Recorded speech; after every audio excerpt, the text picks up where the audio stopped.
Hey guys, I'm going to do the honey Dijon pork chops. I'm going to put a cup of water in here. Instead of doing them in slow cooker, I'm going to put them in the Instapot from frozen. So I'm just going to cook them a little longer. So I'm going to put them on for about 35 minutes.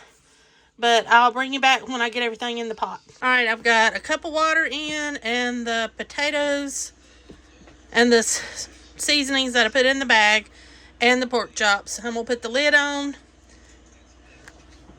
Let me grab it. Alright. I'll do the meat setting.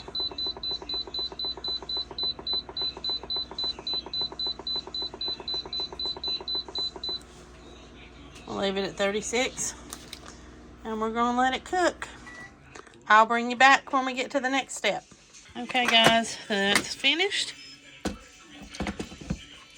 We're going to add in our beans. Stir everything up.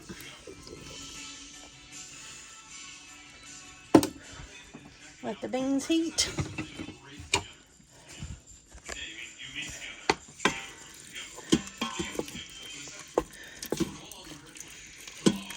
Potatoes are good and done. Alright, we're just going to let this sit for about 5 minutes. Let the green beans heat up. And then we'll try it out.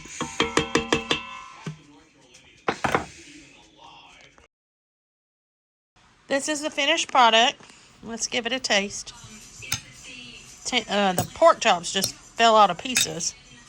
They're so soft. Very good. Let's try the potatoes and green beans.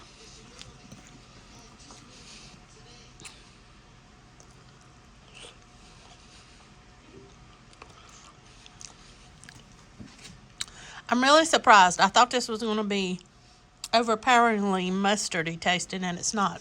It actually is really good. So I hope you give this a try. Thanks for watching, and I'll see you next time.